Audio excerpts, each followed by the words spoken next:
नमस्कार। हमारे चैनल में आपका स्वागत है। मैं हूं रामचंद्र मौर्य।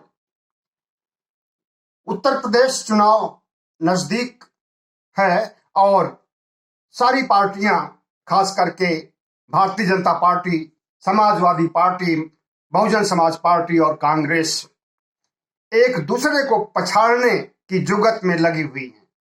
लेकिन कौन उत्तर प्रदेश का मुख्यमंत्री बनेगा, कौन उत्तर प्रदेश में विजय पताका फहराएगा, अभी कुछ नहीं कहा जा सकता। भारतीय जनता पार्टी अलग दंभ भर रही है, समाजवादी पार्टी अलग, और मायावती भी किसी से पीछे नहीं है अपनी जीत को सुनिश्चित करने के लिए। प्रियंका गांधी का भी नाम लिया जा रहा है। हालांकि प्रियंका गांधी कोई दावा नहीं कर रही हैं कि हमारी सरकार जीतेगी या हम मुख्यमंत्री बनेंगे। तो साथियों, आज हम इसी पर चर्चा करेंगे और चर्चा करने के पहले हम चाहेंगे कि आप हमारे चैनल को सब्सक्राइब कर लीजिए। योगी आदित्यनाथ अभी उत्तर प्रदेश सरकार के मुखिया हैं, उत्तर प्रदेश में मुख्यमंत्री हैं और इन्हीं के समय में चुनाव हो रहा है। लगभग 5 साल पूरे हो चुके हैं योगी को मुख्यमंत्री बने हुए, लेकिन योगी के आने और योगी के जाने का सवाल छाया हुआ मीडिया में और सोशल मीडिया में। अप्रत्याशित ढंग से योगी आदित्यनाथ सरकार में आए थे, मुख्यमंत्री बने थे और उसी तरह से अप्रत्याशित ढंग से मुख्यमंत्री आदित्य योगीनाथ को जाने की भविष्यवाणी की जा रही है। वैसे भारतीय जनता पार्टी, आरएसएस और उसके तमाम संगठनों को याद रखना चाहिए कि भारतीय जनता पार्टी जो दावा कर रही है, जीत का दावा कर रही है, वह किस बुनियाद पर कर रही है, समझ से परे है। अगर हम उत्तर प्रदेश विधानसभा चुनाव का इतिहास देखते हैं तो 1990 के बाद से कोई भी ऐसी पार्टी नहीं है जो 2 बार सत्ता में आई हो, एक के बाद दूसरी बार फिर से। दूसरे राज्यों में ऐसा हालांकि हुआ है, लेकिन उत्तर प्रदेश में नहीं हुआ है 1990 के बाद से। और एक मार्के की बात यह भी है कि उत्तर प्रदेश में 2007 के पहले कोई भी सरकार 5 साल तक नहीं चली है। 2007 में जब मायावती 206 सीटें लेकर के विधानसभा चुनाव जीती हैं और सत्ता में आई हैं, अपना कार्यकाल अच्छी तरह से पूरा की हैं बिना किसी विघ्न के। उसके बाद 2012 में उनकी हार हो गई थी और समाजवादी पार्टी की जीत हुई थी। इसी तरह से 2012 से 17 तक समाजवादी पार्टी चली और उसने भी बहुत अपने विकास की बातें रखी और पिछड़ावाद को भी संयोजित करने, अपने कुनबे में लाने की बात सोची थी, लेकिन कामयाब नहीं हो पाई। और कामयाब कोई हुआ तो भारतीय जनता पार्टी हुई। पिछड़ी जातियों के नेताओं को तोड़ा गया और उन्हें अपनी पार्टी में शामिल किया गया। केशव प्रसाद मौर्य को अध्यक्ष बनाया गया था भारतीय जनता पार्टी उत्तर प्रदेश का, और पिछड़ों के सहारे अपार बहुमत लेकर के 312 सीटें लेकर के भारतीय जनता पार्टी सत्ता में आई थी। 312 सीटें आज तक उत्तर प्रदेश में कोई भी सरकार, किसी भी सरकार को नहीं आई थी। एक इतिहास था, लेकिन वह इतिहास अब धूमिल पड़ गया है और एक नया इतिहास गढ़ने की तैयारी है समाजवादियों की ओर से, अखिलेश यादव की ओर से और स्वामी प्रसाद मौर्य की ओर से। जो स्वामी प्रसाद मौर्य 2012 में, 2017 में भारतीय जनता पार्टी में चले गए थे, वो स्वामी प्रसाद मौर्य बहुजन समाज पार्टी, भारतीय जनता पार्टी के रास्ते घूमते हुए समाजवादी पार्टी में आ गए। और स्वामी प्रसाद मौर्य आज की तिथि में पिछड़ों के सर्वमान्य नेता हैं, अखिल भारतीय स्तर पर भी माना जा सकता है, और उत्तर प्रदेश के तो हैं ही। लेकिन सवाल उठता है कि जाति समीकरण बिठा लेने से क्या चुनाव जीता जा सकता है? आज की ऐसी स्थिति हो गई है कि जातीय समीकरण तो सबसे जरूरी है ही, उसके साथ साथ टेक्निकल चीजों पर भी ध्यान देना चाहिए। बूथ स्तर पर बड़े पैमाने पर धांधली करने के लिए भारतीय जनता पार्टी अपनी योजना बना रही है, और बूथ स्तर से लेकर के यूथ स्तर तक दिग्भ्रमित करने, झूठे आंकड़े पेश करके बेरोजगारों को मनाने पटाने की कवायद चल रही है। और दूसरी तरफ समाजवादी पार्टी न सिर्फ जातीय समीकरण को साधने, हर समाज के लोगों से, चाहे वो ब्राह्मण समाज हो, क्षत्रिय समाज हो, पिछड़ा समाज हो, अति पिछड़ा हो, दलित हो, सबको साधने की कोशिश कर रहे हैं। ये कोशिश नाकाफी इसलिए साबित हो सकती है क्योंकि किसी भी जाति या किसी भी समुदाय का वोट 100%, 100% किसी को नहीं मिल सकता है, न कभी मिला है, न इन चुनावों में मिलेगा, और न अगले चुनाव में मिलने की संभावना। तो सवाल उठता है कि भारतीय जनता पार्टी नहीं आ पाएगी, और समाजवादी पार्टी के सामने प्रश्न चिन्ह खड़े हो गए हैं, और मायावती वनवास भोग रही हैं। चुनावी घोषणा होने के बाद, चुनाव आयोग द्वारा आचार संहिता लागू करने के बाद बिल से निकली हैं। अब ये कितना अपने लोगों को ताकतवर बना सकती हैं, कितना अपने लोगों को चुनाव जीतने के लिए तैयार कर सकती हैं, कितनी ऊर्जा भर सकती हैं, ये तो समय बताएगा। लेकिन अभी के देखते हुए ये कहा जा सकता है कि भारतीय जनता पार्टी और समाजवादी पार्टी में जोरदार टक्कर है, और इस टक्कर में इन दो पार्टियों के साथ तीसरी और चौथी पार्टी की कहीं कोई गुंजाइश नहीं है। दिन में सपने देखना मायावती की फितरत रही है। 2007 में जरूर उन्होंने कामयाबी हासिल किया था, लेकिन उस समय उन्होंने अपने पार्टी के सिद्धांतों को और अपनी मौलिक विचारधारा को छोड़ दिया था। 2007 के पहले उनका नारा था, हाथी नहीं गणेश है, ब्रह्मा विष्णु महेश है, और इसके पहले उनका नारा था, जूते मारो चार, तिलक तराजू और तलवार, इनको मारो जूते चार। तो तिलक तराजू तलवार से हट करके मायावती ने सर्वजन सुखाय सर्वजन हिताय का नारा दिया था, और बहुजन सुखाय बहुजन हिताय को तिलांजलि दे दिया। हालांकि वही बहुजन सुखाय बहुजन में भी सिर्फ दलित, और दलित में भी सिर्फ जाटों के वोट कुछ मिल सकते हैं क्योंकि उनकी जाति के, और जातीय अंधभक्त अगर मायावती चुप बिल्कुल बियाबान में रहें, मायावती घर से न निकले, तब भी उतना वोट उनको मिलना है जाटों का, क्योंकि जाटों इतने बड़े अंधभक्त होते हैं।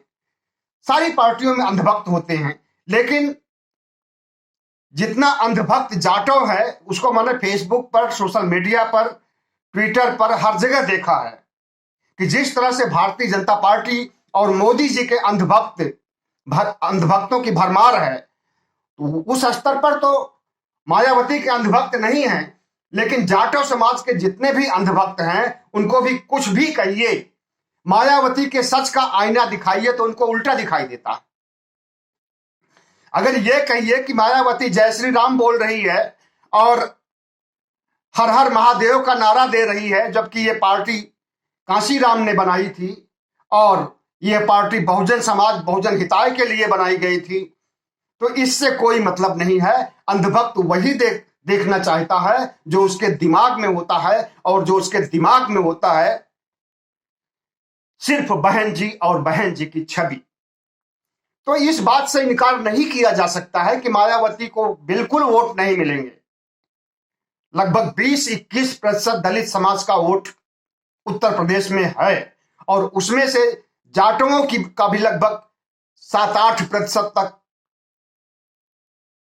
जाटव हैं और इन जाटवों का एक मुश्त वोट जाएगा तो मायावती को जाएगा। और अगर मायावती 10 साल बाद भी चुनाव लड़ती हैं तब भी उनको ये वोट जाएगा।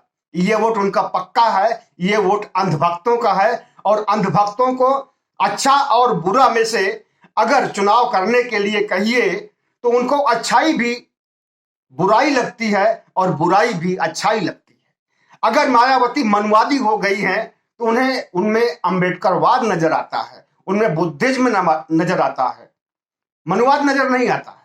जबकि ऐसा दूसरी जातियों या दूसरे संप्रदाय के लोगों में ऐसी कोई विचारधारा नहीं है। पिछड़ों में इनकी कभी पैठ थी 2007 में, लेकिन आज की तिथि में पिछड़ों के अंदर, अति पिछड़ों के अंदर मायावती के प्रति कोई चाहत नहीं है, इनकी मनवादी छवि हो जाने से। और मनवादी छवि को इन्होंने क्यों बनाया है सर्वविदित है। इनके पीछे एक सतीश चंद्र मिश्रा नाम का ब्राह्मण है जो कि इनके दिमाग को, दिल को जीत लिया है और इनके दिल दिमाग में जो बहुजन समाज के प्रति, दलित समाज के प्रति अपनत्व था, लगाव था, उसको खत्म कर दिया है। तो ये आरएसएस की भी एक चाल हो सकती है, एक ब्राह्मणवादी को इनके कुनबे में भेज करके, इनकी पार्टी में भेज करके। असल में अगर किसी का पतन होता है, आज इतिहास उठा करके देख लीजिए, तो उसमें ब्राह्मणों का योगदान बहुत ही महत्वपूर्ण है। अगर मौर्य वंश का पतन हुआ है तो वो भी ब्राह्मणों की वजह से हुआ है। एक ब्राह्मण पुष्यमित्र शुंग ने ही हत्या किया था बृहद्रथ मौर्य की। मुगल साम्राज्य का पतन हुआ है तो उसके लिए भी ब्राह्मण जिम्मेदार हैं। और भी जितने राजवंश हुए, गुप्त काल के पतन में भी ब्राह्मणों का योगदान रहा है। तो किसी पार्टी को अगर ले डूबना है, किसी पार्टी को रसातल में भेजना है, तो उसमें ब्राह्मणवाद को हावी कर दीजिए और वो पार्टी देखते देखते रसातल में चली जाएगी। मायावती के साथ यही हो रहा है। अब देख लीजिए 2007 से लेकर के अब तक उनका चुनाव प्रतिशत कितना रहा है, उनके कितने लोग जीतते रहे हैं। आज की जो मायावती 2007 में 206 विधायक लेकर के सरकार बनाई थी, आज उनके पार्टी में 3 विधायक बचे रह गए और टोटल 19 विधायक जीते थे। इसकी एक वजह है, वो वजह है ब्राह्मणवाद। जिस मायावती की पहचान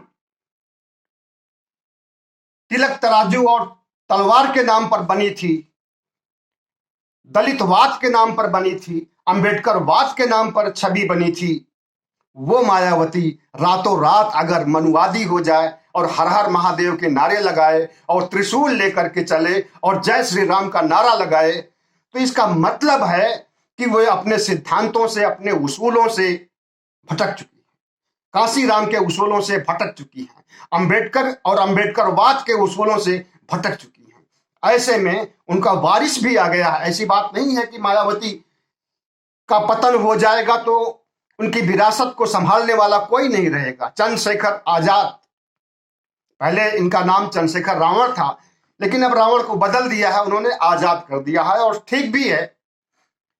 तो चंद्रशेखर आजाद इनकी जगह ले रहा है और वो युवा, उसके अंदर जितनी ऊर्जा दिख रही है और जिस स्तर पर वो समाज में अगर कोई हत्याकांड होता है, कोई बलात्कार कांड होता है, कोई भी बड़ी आपदा आती है दलितों के ऊपर, तो उसमें वो दौड़ करके शामिल होता है और निर्भीक बेबाक टिप्पणी करता है और दलित समाज की लड़ाई लड़ता है। और मायावती घर में बैठ करके ट्वीट करती है। तो आज का दलित आंदोलन किस रास्ते पर है और किस रास्ते, कहां पर था और किस रास्ते पर है और किस रास्ते पर जा रहा है, सोचने का विषय है। सही भी है कि जिसका उत्थान होता है उसका पतन भी होता है, जिसका जन्म होता है उसकी मृत्यु भी होती है। सूरज अगर सुबह निकलता है पूरब से तो पश्चिम में वो डूबता भी है। मायावती का भी सूरज डूब रहा है। 66 साल की उम्र हो गई है, पक चुकी है और उनकी बुद्धि भी विलुप्त हो गई है और उन्हें कुछ दिखाई नहीं दे रहा है कि उनका विकास किन प्रयासों से हुआ था और उनका पतन किस कारणों से हो रहा है। तो मायावती आज ऐसे कगार पर खड़ी हैं कि उन्हें उम्मीद है कि अगर भारतीय जनता पार्टी सत्ता के करीब पहुंचते पहुंचते नहीं पहुंच पाएगी तो वे सहारा दे देंगी और वे डिप्टी सीएम या कोई पद लेकर के भारतीय जनता पार्टी की सेवा करेंगी, उनकी बी टीम के रूप में काम कर रही हैं। और इस बात को मायावती खुद भी जान रही हैं, उनके अंधभक्त भी जान रहे हैं और पूरा देश जान रहा है। तो मायावती तो मुख्यमंत्री बन नहीं सकती हैं उत्तर प्रदेश में फिलहाल 10 मार्च को। और योगी आदित्यनाथ की बात ही कुछ और है। एक अपरिहार्य परिस्थितियों में 2017 में आए थे, एक बहुत बड़ा ताजुब था, बहुत बड़ा आश्चर्य था कि चुनाव लड़ा कौन और चुनाव जीता कौन और मुख्यमंत्री कौन बन रहा है। तो उसी समय से पिछड़ों में और अति पिछड़ों में बीजेपी सरकार के प्रति नफरत पैदा हो गई है। और उस नफरत की पराकाष्ठा कब हुई है? जब प्रधानमंत्री मोदी ने ओबीसी जनगणना कराने से मना कर दिया था और 5 साल पहले से लेकर के अब तक जितनी नफरत पिछड़ों अति पिछड़ों में भारतीय जनता पार्टी को ले गई है, उसी का नतीजा है कि स्वामी प्रसाद को भारतीय जनता पार्टी को छोड़ करके समाजवादी पार्टी में आना पड़ा है। और पिछड़ावाद के आंदोलन को, पिछड़ी जातियों की लड़ाई को लड़ने के लिए उन्हें कमर कसना पड़ा है अखिलेश यादव के साथ। तो मैंने जैसा कि शुरू में बताया था कि भारतीय जनता पार्टी जिस मुगालते में है कि फिर से सरकार बना लेगी, नंबर 1 नहीं बना पाएगी, क्योंकि 1990 से आज तक कोई भी सरकार रिपीट नहीं हुई और भारतीय जनता पार्टी ने कोई ऐसे काम किए नहीं हैं जिससे कि ये रिपीट हो जाए। काम करने की तो बात दूर, ठोक देने की नीति, गरीबी, बेरोजगारी, महंगाई, कोरोना से लाखों मौतें, आवारा पशुओं की समस्या, इतनी सारी समस्याओं को इन्होंने जन्म दिया है कि दोबारा इनको जीत करके आ पाना मुश्किल है। और अगर जीतते हैं तो उसके पीछे ईवीएम की सेटिंग हो सकती है और दूसरी कोई वजह नहीं हो सकती। रही बात समाजवादी पार्टी की, तो समाजवादी पार्टी जिस रास्ते पर चल रही है वो एक वैधानिक तरीके पर चल रही है कि पिछड़ी जातियों को गोलबंद करके जाति समीकरण को बैठा करके इलेक्शन जीता जाए, और इसके लिए काम कर रही है। आज से नहीं, 6 महीने पहले से कर रही है। और इधर स्वामी प्रसाद मौर्य के आने के बाद पिछड़ा आंदोलन उसका सशक्त भी हुआ है और एक सही दिशा में जा रहा है। लेकिन बूथ लेवल पर कहिए तो समाजवादी पार्टी की पैठ अभी भी नहीं हो पाई है, जो कि बहुत जरूरी है इन टेक्निकल फॉर्मेलिटीज के लिए। और दूसरी तरफ Bharatiya Janata party technical formality में तो बहुत आगे निकल चुकी है, लेकिन जाति समीकरण या पिछड़ों को साधने के नाम पर इसके पास कुछ नहीं है। भारतीय जनता पार्टी को सोच लेना चाहिए कि 20% वोट निकल गए मुसलमानों के, एक भी वोट नहीं मिलेगा। लगभग 7-8% जाटवों के, एक भी वोट नहीं मिलेगा किसी भी पार्टी को, सिर्फ मायावती को मिलेगा। मुस्लिम निकल गए, जाटों निकल गए। जाट जो पश्चिमी उत्तर प्रदेश में जो भारी बहुमत देकर के भारतीय जनता पार्टी को जिताते थे, उन जाटों के भी एक भी वोट नहीं मिलेंगे भारतीय जनता पार्टी को। अगर किसी को मिलेगा तो राष्ट्रीय लोकदल को मिलेगा, और राष्ट्रीय लोकदल का समाजवादी पार्टी से समझौता हो चुका है। इसी तरह से जिनको ठोका है इन्होंने, वो चाहे ब्राह्मण समाज में हो, चाहे क्षत्रिय समाज में हो, चाहे पिछड़ा समाज में हो, चाहे दलित समाज में हो, जिसको ठोका है उस जाति का भी बहुत सारा वोट इन्हें नहीं मिलने वाला है, खास करके ब्राह्मण समाज का। ब्राह्मण समाज को ठोकने में कोई कोताही नहीं की है इन्होंने। जिस तरह से दलितों को ठोका, जिस तरह से पिछड़ों को ठोका, जिस तरह से मुसलमानों को ठोका, उसी तरह से ब्राह्मणों को ठोका। तो मुस्लिम तो साइलेंट है, उसे पता है किसको वोट देना है, वो कुछ नहीं बोल रहा है, शांत है, बस जाकर के वोट दे करके चलाएगा। और इधर समाजवादी पार्टी के मुखिया भी मुसलमानों का नाम नहीं ले रहे हैं, क्योंकि उन्हें पता है कि उनका वोट आना है, और मुसलमानों के भी बारे में अगर कुछ बोलते हैं, उनके विकास के लिए, उनके रोजगार के लिए बात करते हैं, तो हिंदू मुस्लिम कर दिया जाएगा और फिर सारा समीकरण बिगड़ जाएगा। लेकिन समाजवादी पार्टी में जिस तरह से भारतीय जनता पार्टी से टूट करके आए हैं, तो एक खुशी का माहौल छाया था।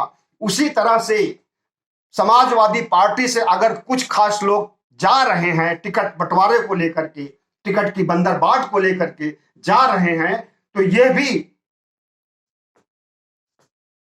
अच्छे परिणाम नहीं होंगे इसके। खास करके मुलायम सिंह यादव की बहू अपर्णा का आजकल बड़ा चर्चा हो रहा है कि वह भारतीय जनता पार्टी में शामिल हो गई।